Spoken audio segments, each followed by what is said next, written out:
Unlike the 1920s, women in 2016 are far less restricted. Women are allowed to be casual or as formal as they would like. It is common to find women in shorts, skirts, and dresses that are above the knee, and it is common to also find open back dresses and more open clothing in comparison to what was found in 1920.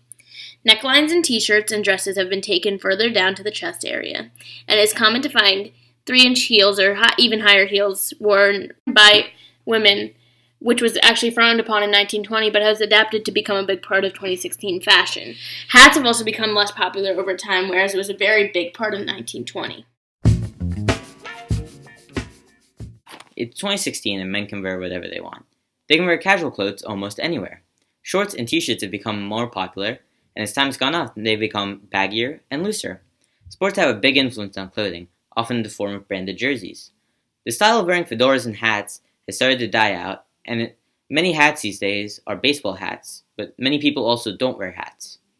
Being classy and dapper has died out in favor of being cool and comfortable.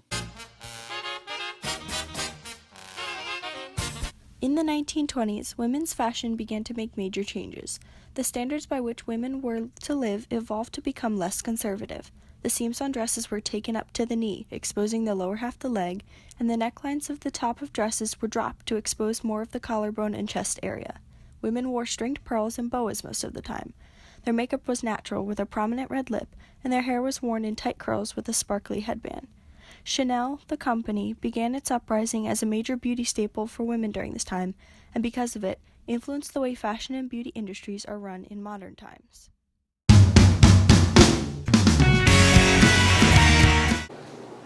In the 1920s, men wore formal clothes at nearly all occasions. This is a stark contrast between what we know as the normal now. The main clothes that were worn were long-sleeved collared shirts, ties, which were normally bow ties, sweaters, and khakis. During this period, just wearing a collared shirt alone was unacceptable. It had to be paired with either a vest, sweater vest, or a blazer. Even the footwear of the time was more formal. Men either wore Oxfords or loafers. Most of the time, men wore a hat, which is either a fedora or a golf hat. All of this together created the dapper image, which was later called the Gatsby man.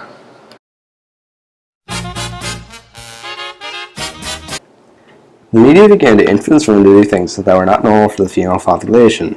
Women began to watch more movies and films produced by Hollywood and began to take control of their own lives. They began to start rebelling against the cultural norms by going out to drink, dance, and smoke.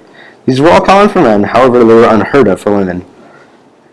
This began to develop unrealistic expectations of men and relationships, all thanks to their portrayal in films.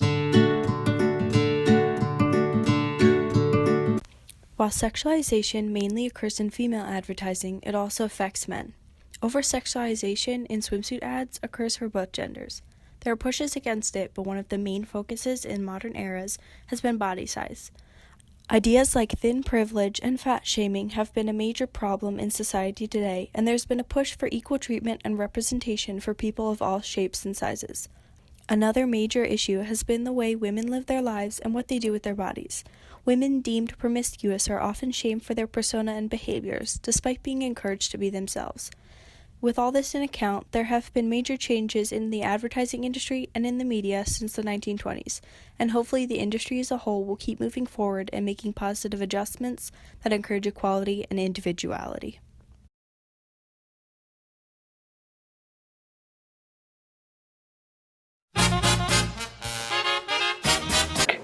Before this period, women were in charge of taking care of the house, while men were in charge of making all of the money.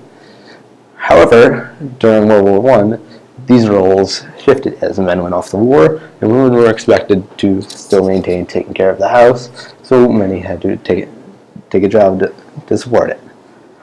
Women, after the war, began to take jobs such as being a secretary, or they began working at fashion companies.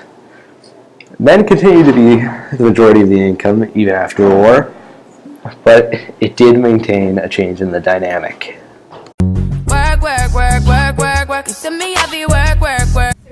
The modern century has men and women closer to being equal in the workforce than ever before. Now, in modern times, both men and women are occupying all sorts of jobs. Certain jobs, though, are stereotyped as more male jobs, like working in the STEM fields, and some more female, like being a nurse. Stay-at-home parents are a different issue. Historically, it was for the most part the mother who stayed home, did not work, and spent her time caring for her children and for the home. So women are now being told they are supposed to be working outside the home to help provide for their families, while somehow still being a stay-at-home mom and running a household full-time. They can't win.